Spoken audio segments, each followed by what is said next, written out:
Government support కావాలంటే మన local government దగ్గర కూర్చోలేము. మనం ఆడిపోయి కూర్చోయినామనుకో ముద్దరు పోయేస్తారు. సతమానం భవతి సతాయః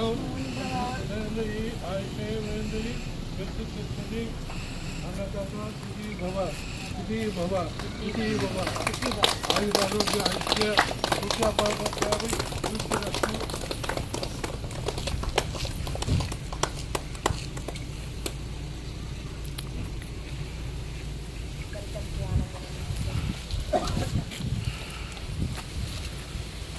ఆఫీస్ మీరంతా ఇక్కడ అసెంబ్లీ అయిందండి. 5 నిమిషాలు మళ్ళీ సార్లు తీసుకొని వస్తాను.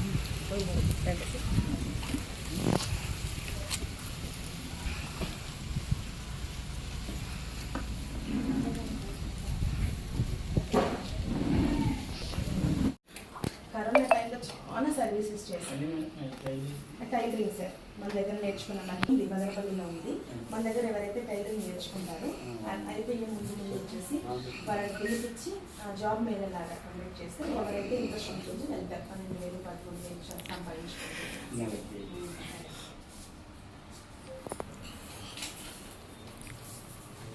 యోగా కార్యక్రమాలు చేస్తుంటాం.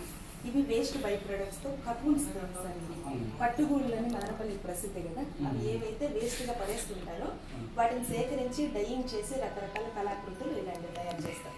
లోపల కూడా 2-3 పిక్చర్స్ ఉన్నాయి, మీరు చూడొచ్చు. వేస్ట్ కాకుండా వాటిని ఇంకా చెట్లు పెంచడం, కరోనాలో సరుకులు ఇవ్వడం, ఎవరైతే ఇబ్బంది పడుతున్నారో.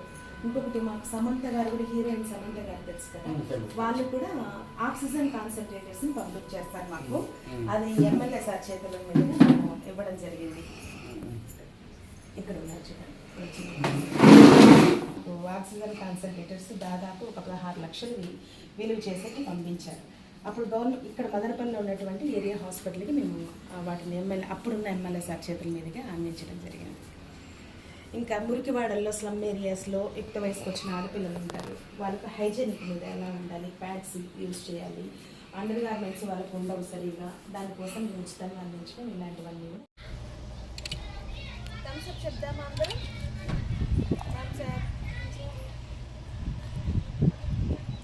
స్మైల్.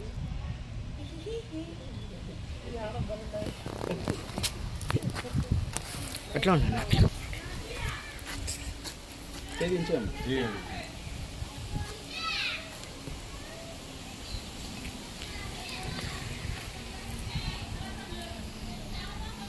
ఇవ్వండి అమ్మా. అమ్మ అది ఇవ్వండి.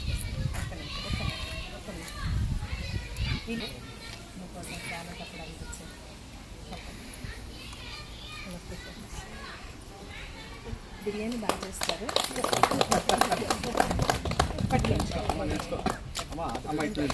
ఇది ఇప్పుడు మేడం మీరే పట్టుకోండి.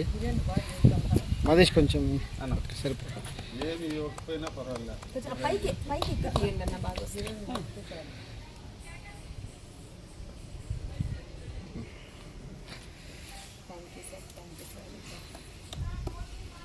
అది ఇచ్చేయాలి మీకు కాదు. ఇవాళ మన ఆనంద నిలయానికి ఒక ముఖ్యమైన ఒక విశిష్ట అతిథి ఇచ్చేశారు. పొలంనేరు దగ్గర గంట ఊరు వాస్తవ్యులు శ్రీ మురుగన్ గారు. అక్కడ ఒక గంగమ్మ గుడి చైర్మన్.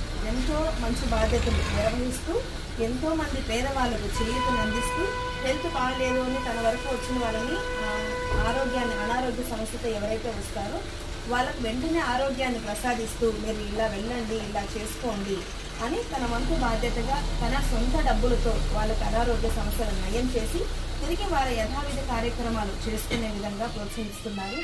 నాకు తెలిసినంత వరకు చాలా తక్కువ తెలిసినా సరే అనతి కాలంలోనే 1 సంవత్సరంలో పొలంనేరులో చాలా ఒక సేవా రంగం వైపు వాళ్ళు ముందుకు వచ్చారనమాట. ఈ సేవా రంగంలో నిజంగా ఇలాంటి వాళ్ళు రాజకీయంలోకి వస్తే ఇంకా బాగుంటుందని నా ఆలోచన. ఎందుకంటే సేవ చేసే మనసు ఉంటే ఎంతో మందిని మార్చగలం.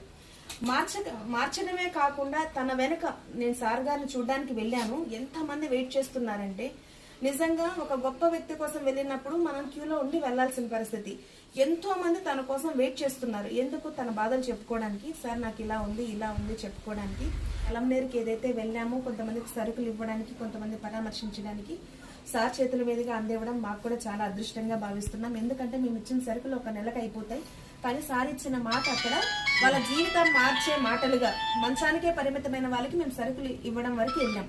ఆయన మాట్లాడారు, అమ్మ నేను అంబులెన్స్ రెడీ చేస్తాను, నేనే అన్ని చూసుకుంటాను, మీ తిండి ఖర్చులు కానించి ఆ రోజుకి ఏమైతుందో అంతా నేనే రెడీ చేసి పంపిస్తాను, మీరు వెళ్ళి ఫస్ట్ బెంగళూరులో చూపించుకోరండి, ఆయనకు కాళ్ళు తిరిగి వస్తాయేమో ఒక అవకాశం చూద్దాం అని చెప్పేసి మీరు ఒకరోజు రెడీ అయ్యి నాకు ఫోన్ చేయండి అని చెప్పేసి చెప్పడం నిజంగా గొప్పగా అనిపించింది. ఏదో ఒకరోజు చూసామా వెళ్ళిపోయామా అని కాకుండా వాళ్ళ సస్టైనబిలిటీ గురించి ఆలోచిస్తున్నారు. ఇంకొకరికి కాళ్ళు లేవు, ఒకతను వాళ్ళ భార్య కూడా కాళ్ళు యాక్సిడెంట్ అయ్యి కాలు తీసేస్తే వాళ్ళ భార్య కూడా నాకు వద్దు ఇంకా నువ్వు సాకలేవు అని చెప్పేసి వదిలేసి వెళ్ళిపోయింది. వాళ్ళ చెల్లి పిల్లలు ఎవరో వచ్చి నిజంగా హార్ట్ టచింగ్ మీరందరూ చూస్తే అక్కడే ఏడ్ చేస్తారు. వాళ్ళ భార్య వెళ్ళిపోయింది, వాళ్ళ చెల్లి పిల్లలు ఎవరో వచ్చి వాళ్ళకి ఏదో ఇంత అన్నం పెడుతున్నారు, అక్కడ చూస్తే ఏమీ లేవు. అలాంటి వాళ్ళకి మేము సరుకులు ఇవ్వడానికి వెళ్ళాం. అతనికి ఏదైనా షాప్ పెట్టిస్తానని చెప్పేసి సార్ మాట ఇచ్చారు. మేము ఒక రోజు గడవడం కోసం మనం ఆలోచిస్తుంటే లైఫ్ అంతా ఎలా వాళ్ళు బతకాలి అని చెప్పేసి ఎంతో గొప్పగా ఉదార స్వభావంతో తను ఆలోచించడం నిజంగా నా మనసుకు సంతోషం అనిపించింది.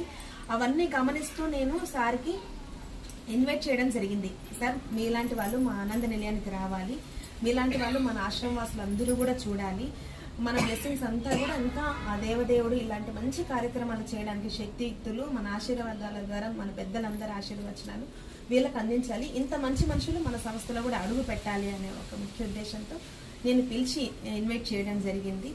చెప్పిన ఒక 4-5 రోజులకి నిజంగా సార్ రావడం నిజంగా చాలా సంతోషంగా ఉంది.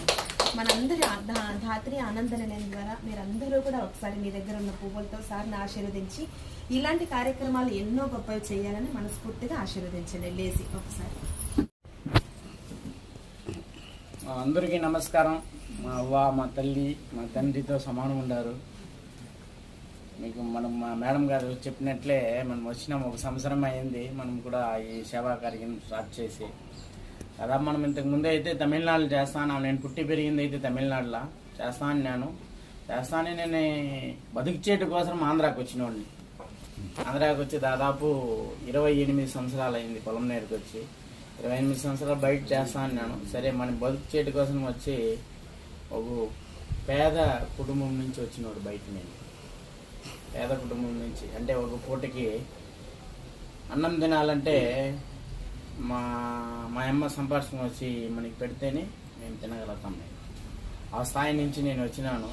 అందువల్ల ఆ కష్టం చూసినాను. ఆ కష్టం చేసి దేవుడు నన్ను ఆ గంగమ్మ తల్లి దగ్గర పోయినప్పటి నుంచి గంగమ్మ తల్లిని వేడుకున్నాను. బాగున్నప్పుడు నేను ఆలోచించినాను, నేను ఒక పూట కష్టపడినాడు మా తల్లి సంపాదన వచ్చి ఇచ్చింది, నేను ఈరోజు బాగున్నాను, నేను ఎందుకు 10 మందికి సాయం చేయకూడదు అనేసి ఈ సేవా కార్యక్రమం దిగినాను.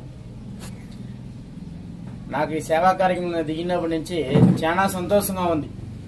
కానీ ఇది సాలదు, ఇంకా చాలా చేయాలా అనేసి ఆ దేవుని ఆశీర్వాదం కావాలనేసి తిరుగుతానమ్మా. దాదాపు ఈ 1 సంవత్సరం చాలా సంతోషంగా ఉంది. ఇది వచ్చిన దానికి మీ అలాంటి వాళ్ళ ఆశీర్వాదము దాదాపు మీకైతే 70-80 ఏళ్ళు అయింటుంది. కానీ ఈ వయసు వరకు ఆ దేవుడు మనల్ని పెడతాడా లేదా అయితే తెలియదు. ఏదో మనము మా తల్లిదండ్రులు ఏదో పుణ్యం చేసినారు అనుకునేసి మీ ఆశీర్వాదం నాకు ఈరోజు దొరికింది. చాలా సంతోషంగా ఉంది. కోటి దేవతలు ఆశీర్వాదించినట్లు సంతోషంగా ఉంది. చాలా హ్యాపీగా ఉంది. మేడం గారు చెప్పినారు, వాళ్ళు దేవుడితో సమానం. అంటే ఇది ఈ కార్యక్రమం చేసుకొని మనకి ఇదంతా సేవలు చేసుకొని మనకి ఉండాలంటే దేవునితో సమానం. వాళ్ళైతే ఈ కాలంలో అన్న కొడుకు కూతుర్లే పోతే పోనీ అంటే మన తరపున ఏదైనా 1 రూపాయి ఆదాయం వస్తేనే కొడుకు కానీ కూతురు కానీ చూసే కాలంలో ఇలాంటి మిమ్మల్ని అంతా ఒక తల్లిగా ఒక అవ్వగా భావించుకొని ఎక్కువ మిమ్మల్ని తల్లి అవ్వగా భావించుకొని మిమ్మల్ని చూసుకుంటున్నారు. అంటే మీ కూతురు స్థానంలో ఆ బాధ లేకుండా మీకు, అంటే నాకు బిడ్డలే లేదు, తల్లి కొడుకు లేదు, కూతురు లేదు, మేము కన్నామని మీ ఆ బాధ లేకుండా మేడం గారు మీరు తీసుకొని మీకు అడ్డంగా నిలబడతారంటే నిజంగా వాళ్ళకి ఎంత చెప్తేనే చాలదు. మాకు చాలా సంతోషంగా ఉంది. ఇంకా మేడం గారికి కూడా మేము ఫుల్ సపోర్ట్ చేసి వాళ్ళకి ఏం కావాలనో ఖచ్చితంగా నా తరఫున అయ్యే సపోర్ట్ కూడా నేను చేస్తాను. ఏమంటే మీ తల్లితో సమానం. ఇలాంటి దానికి మనం అండగా ఉంటే ఆ దేవుళ్ళు మనకి సపోర్ట్గా ఉంటారు అనేసి. మనకేం దేవుళ్ళు ఏమని కోట్లు ఇమ్మని అడగమని అడగము. చెయ్యి కాలు గట్టిగా పెడితే సంపాదించే సోమత మనకి ఉంది, సంపాదించి మీ అలాంటి వాళ్ళకి 10 మందికి అన్నం పెడితే మాకు చాలా సంతోషము. నిజంగా మేడం గారు మీ మళ్ళా చెప్పేదని కాలేదు, దేవుళ్ళ కంటే ఎక్కువ అయ్యో అంత పెద్ద మాట వద్దు సార్. ఈ కాలం చూస్తా ఉన్నాము, చాలా ఊర్లు పోతున్నాము, చాలా దేశం అన్ని దేశాలు పోయేసి వస్తున్నాం, జరిగేసి చూస్తా ఉన్నాం. పక్కలనే మాకప్పుడు మన కంటి ముందరే జరుగుతా ఉంది. కానీ మీకు ఇటువంటి చోటు లేకుండా మేడం గారు కూతురు స్థానంలో ఉన్నారు. నిజంగా మీకు కూడా నేను కొడుకుగా సపోర్ట్గా మేడంతో ఉంటామని